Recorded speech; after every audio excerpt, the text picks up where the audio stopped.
o'clock, so why don't we get started? I want to welcome everyone that's joining us for our third virtual meeting, our reopening meeting, getting ready for Beaver River students coming back in the fall here in September. This third meeting has really got a different feel to it. Wanted to give a couple different feels, a couple different times. I've got a couple folks that have joined the WebEx. What I'll do is I'll mute those folks. So it's I see Mr. Rains has joined us, as well as Mrs. LeBaire, and Sam Chamberlain has also joined us. He would be our board president. So they're on the WebEx, but everyone else should be on YouTube. So just a quick protocol. The chat is going and it's ready to go. So when you have questions, go ahead and put those questions in. I'll take a look at those as they come in, try to answer them if they fit, but I want to make sure I get to all of those. Planning for about an hour. There's not a lot of new news relative to the last two reopening seminars that we did. We're really hammering out schedules. We're hammering out busing, transportation, what that looks like, and really making sure those pieces are in place. That's actually not unusual for this time of year. Just how we're doing it is unusual. So, like I said, go ahead and put anything in that you have a question on. My goal for this session is to go over a day in the life of a student, starting from two types of students, one that would be on a bus and one that would be coming from home. And walk through that so you can see that view from a student point of view as they go through. We've got a couple other meetings taking place to gather input. We have our full faculty and staff virtual meeting tomorrow. That's tomorrow morning. So we're gathering input to get some really details, because that's really the phase we're at. We've got some very general planning. I'm in a classroom right now, so we're spacing out classrooms, seeing how they fit, and things are moving progressively in a direction. And we also have a random collection of students that we're working with tomorrow, high school students, to run through ideas, explain to them, ask for their input, also describe, ask them for what type of communication would be better for them. How would they like to be informed about what school will look like? As I was thinking about this particular session today, I was remembering, things that happened when I was a student, and the communication style was really, you kind of showed up the first day, and anything that changed in school, you were told that day. This is an entirely different process, and we wanted to make sure we have input from as many people as possible. So I have a message, and I'm hoping Mr. Berkler is on. The chat should be on at this point. You do have to sign in to chat. You have to sign into YouTube to be able to chat. So I did get that message through our Facebook page. So just a way to check that. So you do need to sign in. And actually, I have a computer here to check that. I will do a quick sign in to see if I am there. And I'll make sure it is working as a double check, because I want to make sure folks are able to put a chat in.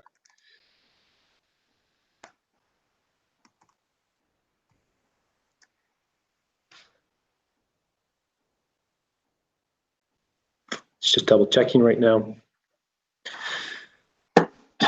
And yes, it does look like the chat is working at the bottom. So, okay, so make sure you sign into YouTube to be able to chat at the bottom. So let me walk through a day in the life of a student to go through that process, and then we can hit questions throughout the evening. So I'm going to start with, I'm going to call a student named Bob. Bob rides the bus, so we can keep track of what Bob does. Bob gets up in the morning at home, says he feels fine, walks out to the bus when it's time, and when the bus pulls up, for the first month or so, we'll have a monitor on the bus to help Bob get on the bus and understand what's going on. We'll have a wrist temperature check that's mounted to the bus. Looks sort of like a cell phone.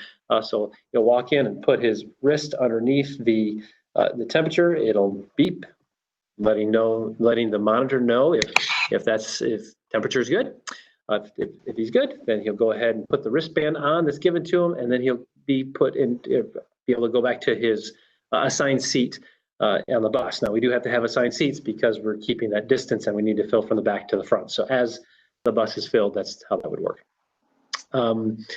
If Bob doesn't pass the temperature screening, if it's 100 degrees or above, the monitor has a list of phone numbers to call, ideally, and we are requesting this, that there's some child care provider, whoever that is at the bus stop, and Bob can go back into the house. If not, monitor will have to call the phone number that she has and contact the parent, and they really can't go anywhere until that child is safe at that point. So, okay, so that's how Bob gets on the bus. He rides the bus and goes to school. Now, Peter rides with his parent. Peter gets up in the morning, feels fine. Dad's ready to drive to school. Takes him to the high school parking lot.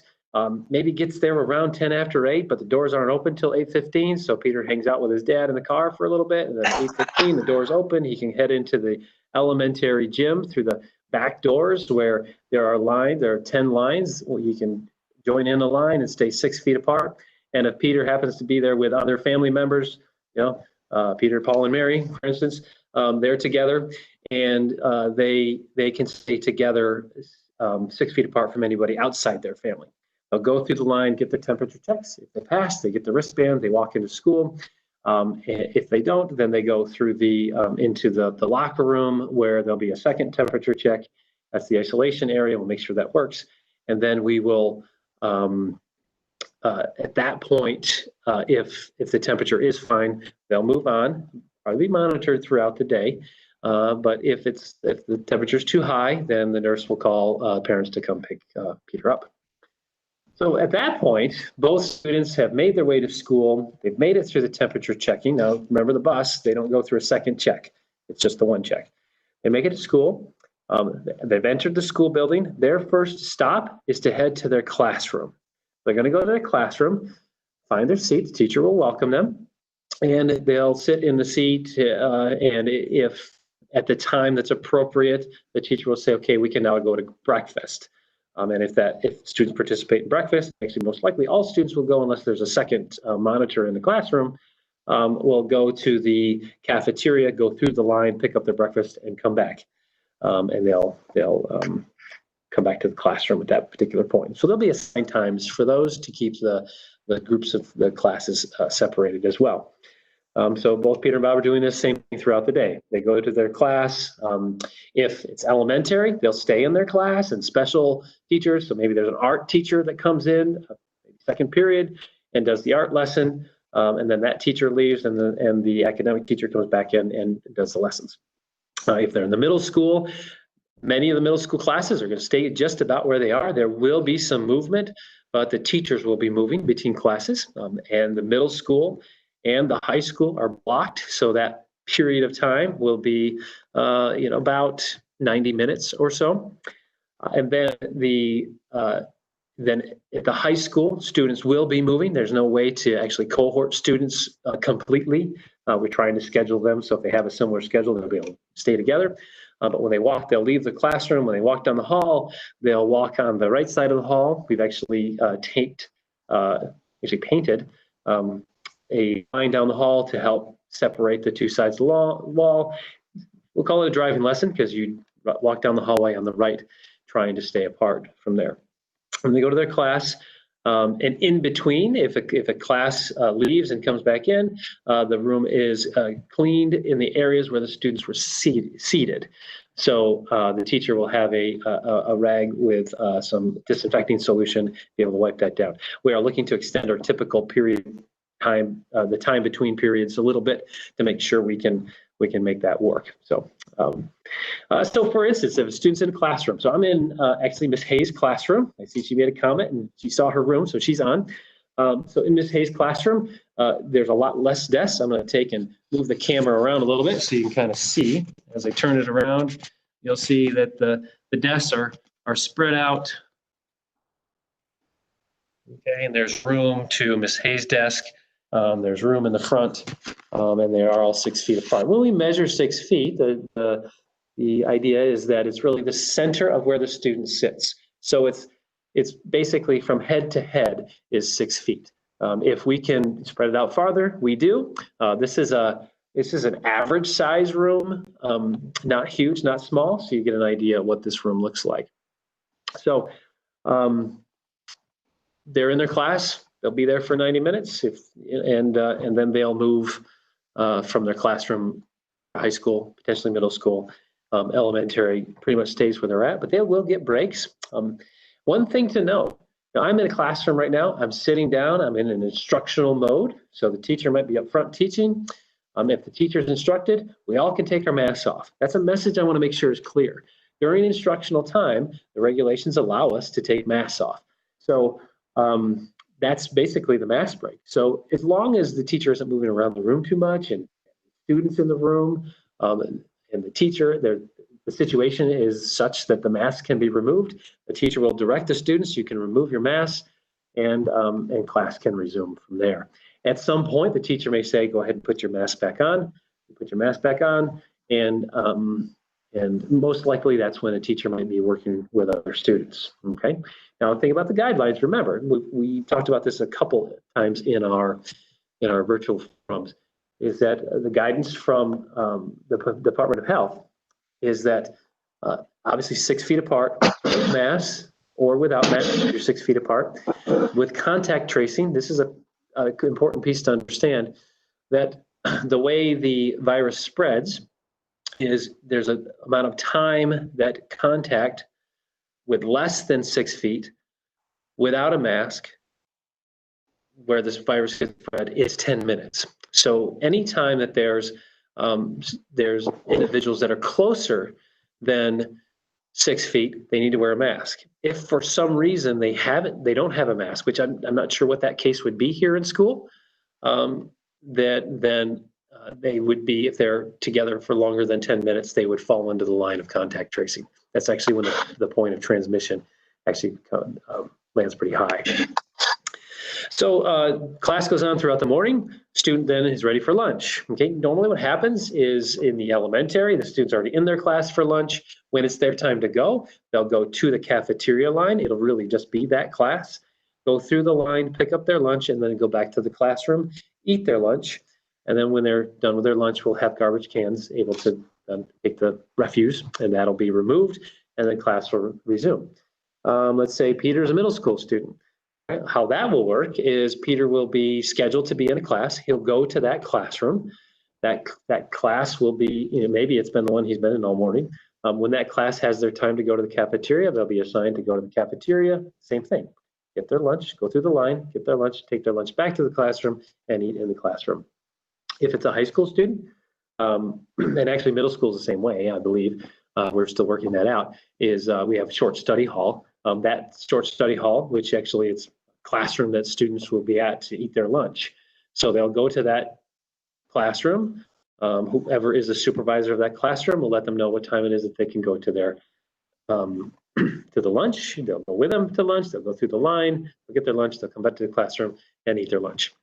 So essentially, the difference is that the cafeteria, it won't be an eating place. It'll be a place to get your lunch and then come back. Okay, so we've gone through lunch, go through our classes through the rest of the day, and then we go through dismissal time. Okay, now dismissal in the elementary has always been a timed dismissal, so that won't change. There'll still be a timed dismissal when classes are ready to go. Classes will be dismissed at their time. Students that need to go to the bus, appropriate age, will be walked to the bus to go get on their bus. Students that are walking in the elementary will go to the elementary gym, where we'll have space in the gym for students to wait for their parents who are picking them up. When the parent comes to pick them up, there'll be some folks by the door to meet that parent at the door, tell them who they need to pick up. They'll go get the student, bring them out, and then they'll sign off that they've been picked up. So that's the elementary. Now, 6 through 12, when students reach 6th grade, traditionally what we've done is those students can then move to either their bus, or they go to the parking lot to go home, or if they're an athlete, they go to their after-school activity. So they may be FFA, and they could go to that. At this point, those activities aren't taking place after school, so all students will be leaving. So at the time that the class is assigned to leave, we're deciding exactly how to do that. It might be a hallway, it might be a group of classes. We're going to hammer that out in the next couple of weeks.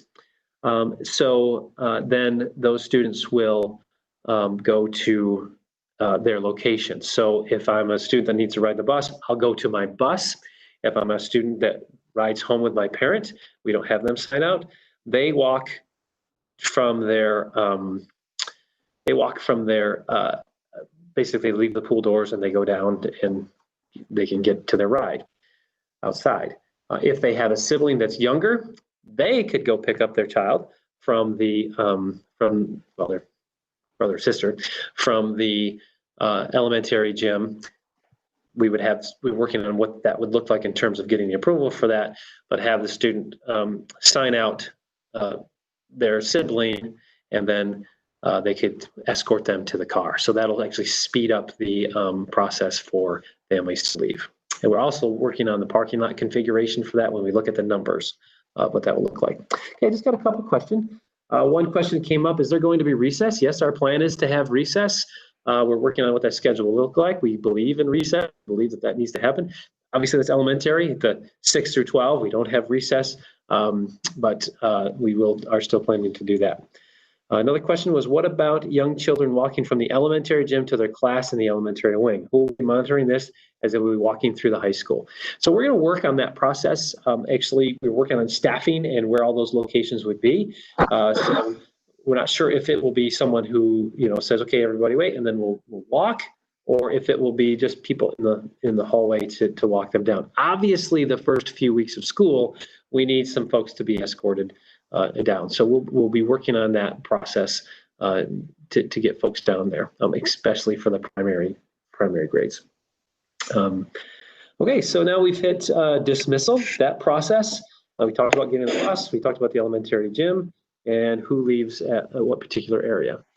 I do know one other question that has come up is with the start date of school. We're looking at the calendar. We've got a pretty good idea of how those days are going to shake out for the green and orange days. Obviously, we know that there are students that will be here every day, but there are doing the green and orange. And one thing that we believe is that students need to make that first contact with their teacher early on, so that they can lay out the groundwork, the ground rules for the school year, help walk through cleaning protocols. We're working on what that will look like with some videos, and as well as, what does it look like when you're doing remote learning? And I'll get to Wednesdays, what that'll look like in just a little bit. So our plan right now, is, and we will push this information out, is to have the Tuesday the 8th, which is the day after Labor Day. That's the first day of school. That would be a green day. We'll communicate out to families to say that that's what our plan is. And then Wednesday, which it's a holiday week, so normally that would be another green day. We're going to make that day an orange day. That gets every student in the building in the first 2 days of school. What that does is that creates the communication line between teacher and student. And really, that's what we believe was missing entirely. Not just a communication, but that face-to-face communication during the spring. And knowing that we can have that face-to-face communication builds a relationship, which is how teaching can be successful. So we would do a green day and an orange day, and then we would actually do 2 remote days. That's the Thursday and Friday. That changes the schedule a little bit for that first week, but what that does is that allows us to work through. Everything can work perfect on paper. We can write up plans and we can put that, but as soon as we put students and humans in the mix, including myself, things might not run so smoothly. So our plan is to do remote learning that Thursday and Friday. To also test out what that would look like for families, to make sure our plan worked for those families. And if we have to make adjustments or just micro adjustments at the teacher level, we're able to do that. And then so when Monday starts, we'll start back with a green day. Wednesday is a remote day, and that Thursday, Friday is an orange day where students are in school. So let me describe what Wednesday looks like. Wednesday is one of those days where there's no students in school. We're cleaning and we're working on our feeding process. And it sounds, I don't really enjoy that word, but that's the best it sounds together. So how are we getting lunches to families when they're not in school? So the academic world of Wednesdays will look like let's do the elementary first. There's actually time slots for the times where we'll call it basically office hours for the teachers to work with their students. It's not necessarily straight instruction. Not every student has the ability to connect to the teacher at a particular time on Wednesday. So the idea is that it creates a time for office hours for those students, okay?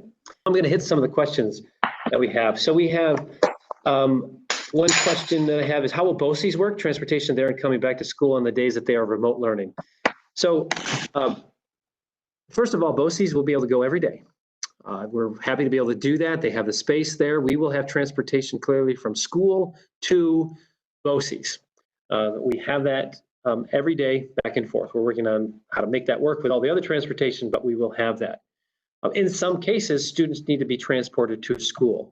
So those are what I'm doing. What we're looking for is a request to families to contact the transportation office to let us know, because we may be able to pick up students during the morning run, if possible. So we have to kind of work individually at those cases for students who are not able to drive but need to be picked up and to come to school. So that would be that's a great question, actually. Is it remote for K and 1 also? So let me just describe the remote again, because I think I kind of got stuck in the middle on that one. Again, remote learning is not a synchronous delivery of instruction. We're not going to have cameras in the classroom unless at some point we're forced to, but that is not what the plan is. The plan is to be able to deliver instruction while students are in school, and then have work for students to do while they're not here. So they'll have assignments, and they'll be able to check in with their teacher on Wednesday. So that will be the kind of an office hour type situation. There obviously will be Google Classroom connections. If a student doesn't have a way to access that, we need to make sure we solve that problem, but we'll be able to do some paper packets as well, and that's through the teacher. And so what happens is there is grading related to this. So I'm in Miss Hayes' classroom right now. I take Spanish. I'm in her Spanish classroom, let's say Tuesdays. Okay, so Tuesday block, I'm in here. At the end of the block, I find out what my work assignments are from now until next Tuesday. And the reason I'm not here every day is because we're block scheduled. So then Wednesday, Miss Hayes gets on, and I think Spanish is 1:20. So at 1:20, Ms. Hayes says, I'm going to connect to I'm a Spanish 1 student. I'm going to connect my Spanish 1 students for 30 minutes, let's say, and I'll answer questions. I'll go over some ideas. And then we will, I will work on my assignments from there on Thursday, Friday. Monday, I'm back in school with my Monday classes. Tuesday, I end up back in Spanish with Ms. Hayes, and I've got my work done. Okay, that's the intent. What will be recorded is, we've been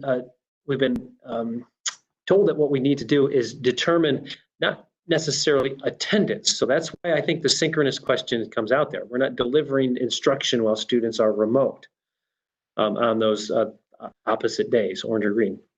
What we're doing is we're giving assignments for students to work on, and their engagement is how engaged were they with those questions. So it's not attendance that we're actually recording. The guidance allows us to collect engagement, and that's a recorded system into our school tool system that is similar to attendance, but it has a different code to it.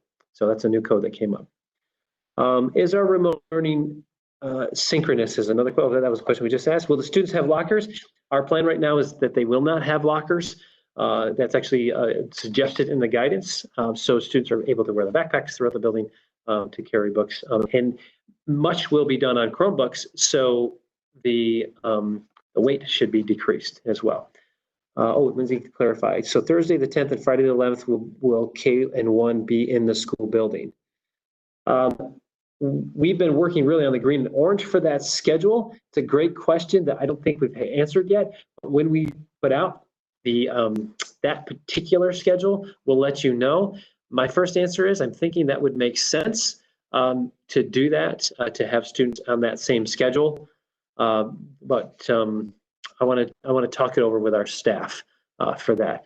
So, you know, I'd like to say that we have a lot of answers, but we still have an awful lot of questions.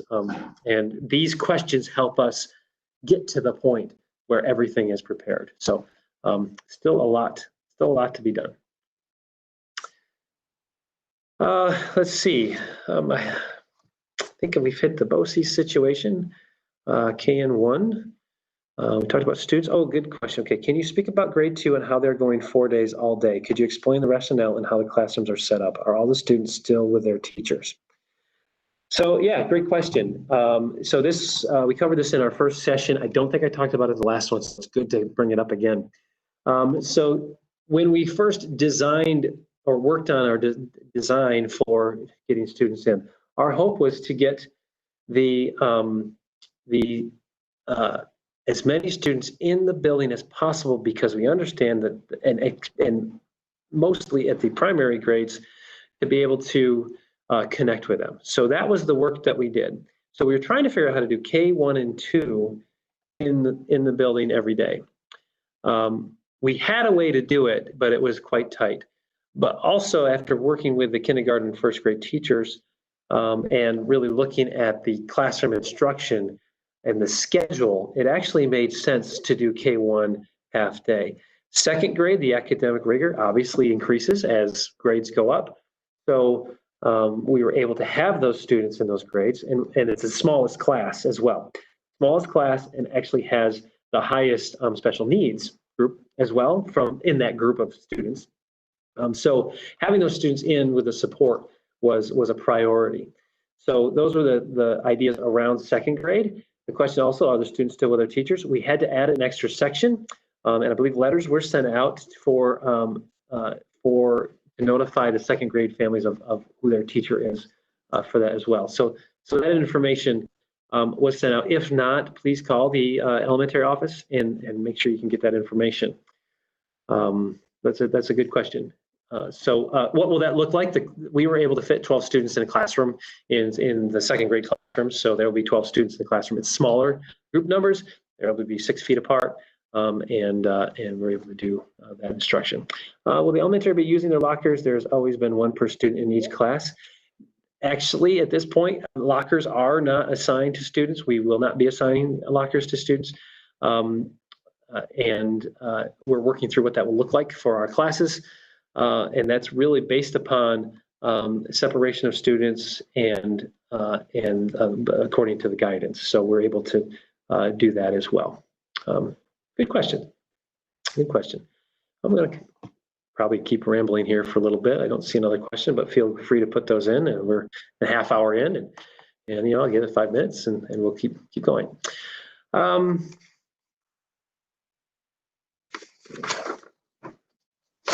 I can jump back to remote learning. We'll be working on sending expectations. Okay, I'd be more concerned about my child's bag sitting on the floor, not very sanitary. That is it's an excellent point, and we will, you know, we're going to take that into consideration.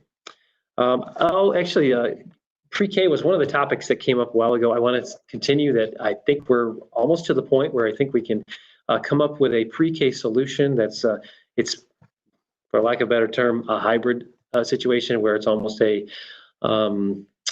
it's a bridge to kindergarten is what we're looking at. So it's a modified. We'll be able to have some pre-K students come into school, a modified schedule. Probably won't start at the beginning of school, but we'll get this up and running. Something that will work.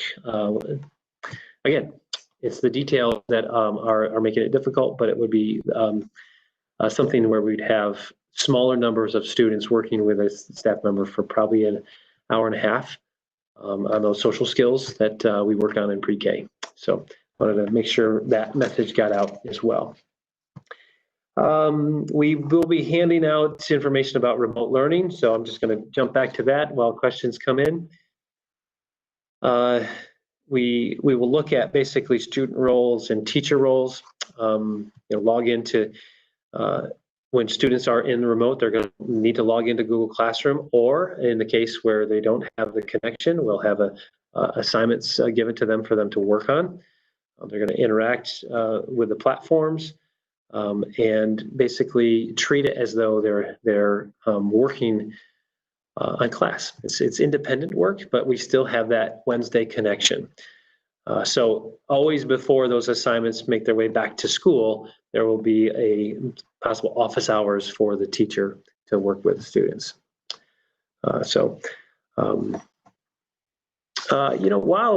I'm waiting for questions to come in, what I'll do is I'll make sure folks can see the website, what we've updated on the website. So I'm going to share our, actually let me get to our website. And then I will share that screen so folks can see what's on there again. It's updated some information, maybe clarified some things. So things will get shared out in a little bit. You'll see that screen. And right at the very top is an orange block. We've got the parent-student reopening resources. We talked about childcare. There's some resources there, as well as school lunch, academic resources, staff directory, how to contact people. That information will stay up for quite a while. The FAQ, let's click on that just for a second. This is a document we went over the last session. It really goes through a lot of questions. As questions come in, we're looking to update this document as well. All right, so we'll go back to, we have our plan that we submitted to State Ed for approval. We haven't heard on approval. I don't think anybody has at this point. That should be, over time, we'll find out if we need to make any changes along those lines.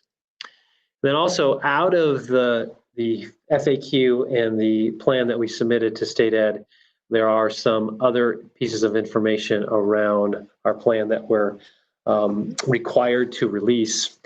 And for instance, the testing plan, which is a case where we're really doing temperature screening when folks are coming in, and we're not a testing facility. We're going to use public health for that purpose, and you'll see that there's a process for that here.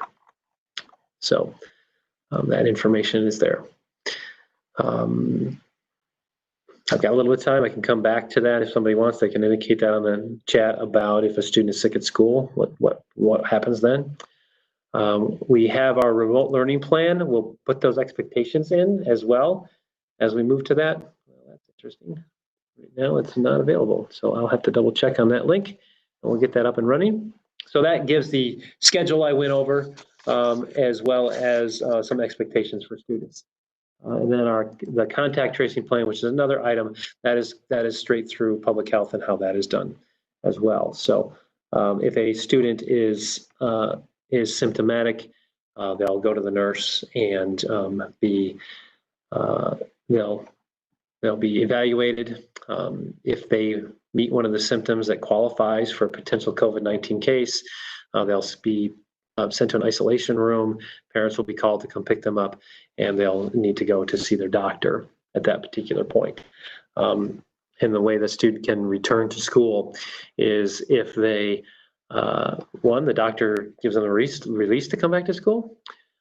If they have a COVID-19 test and it comes back negative, they can come back to school. Or if they've been isolated, quarantined for, I believe at this point, it is 10 days with 3 days with no symptoms. So that continues to change. So.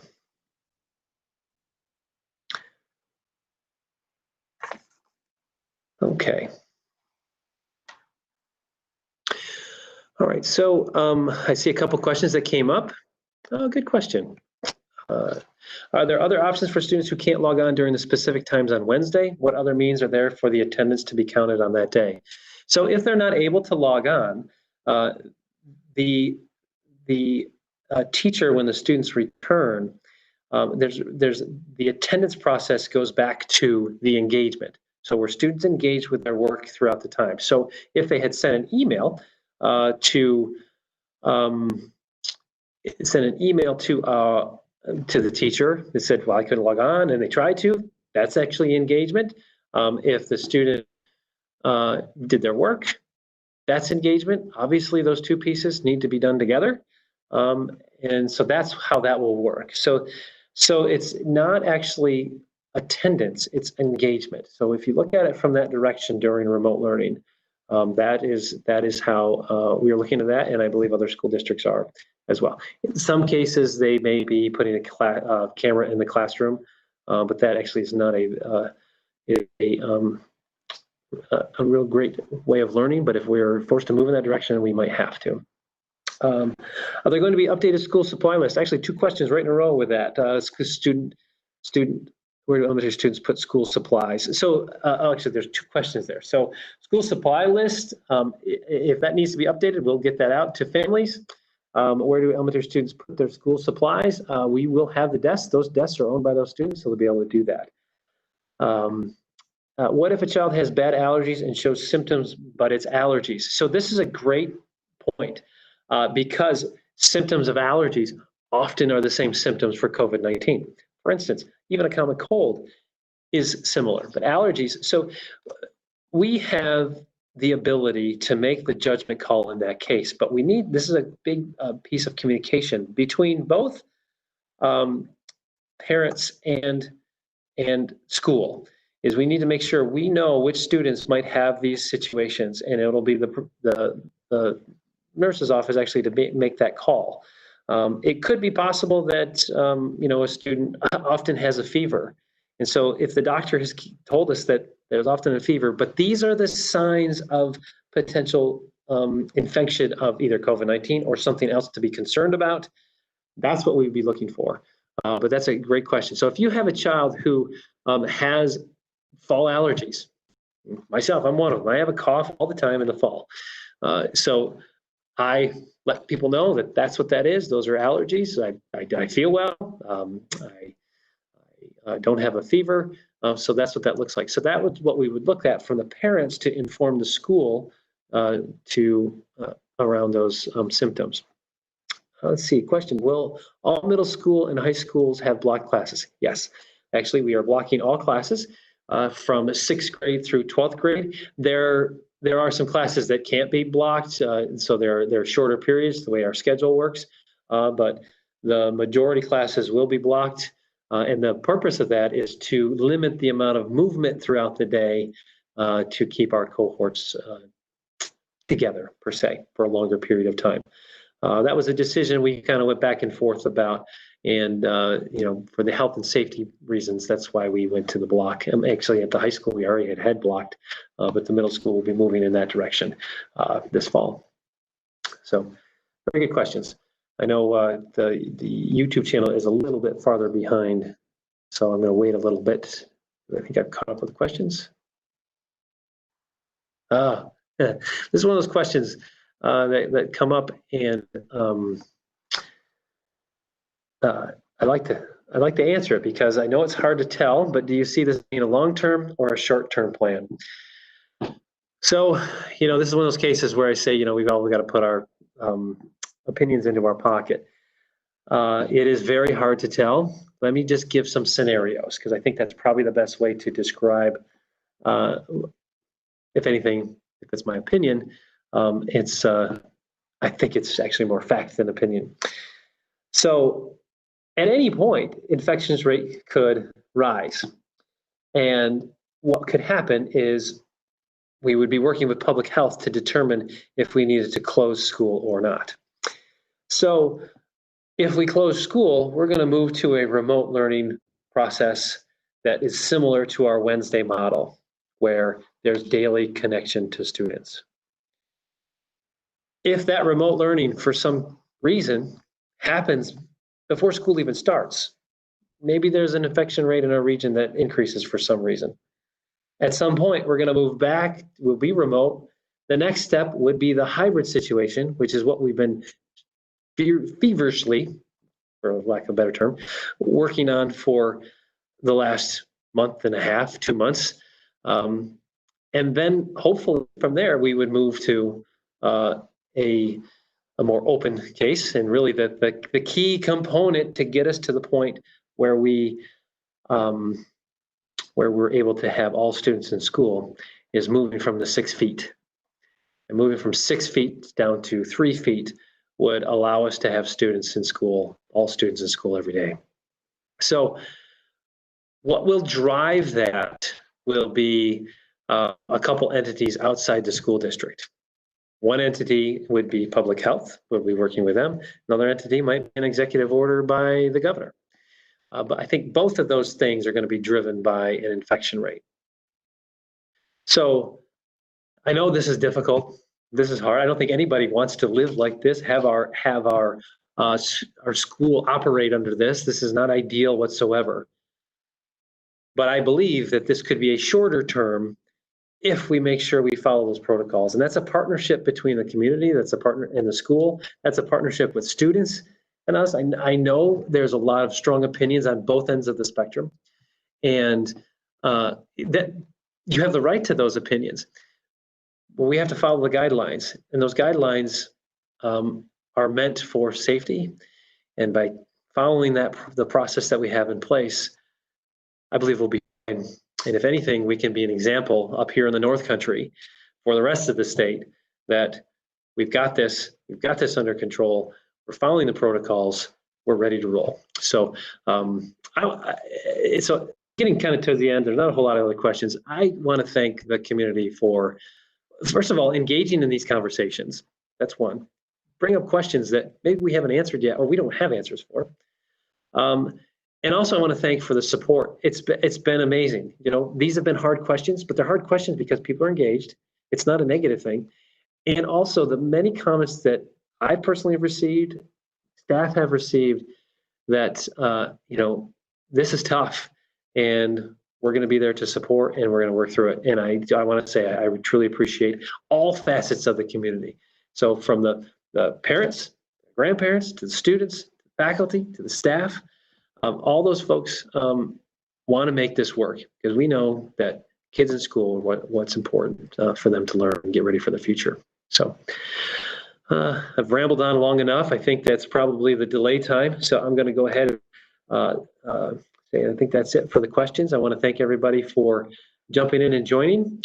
Debating about doing another one of these. I kind of enjoy them. It helps me get some questions from folks that might not be able to see otherwise. So we may do something like this, but we are working on videos for communication. We're working on, we'll be doing some letters home.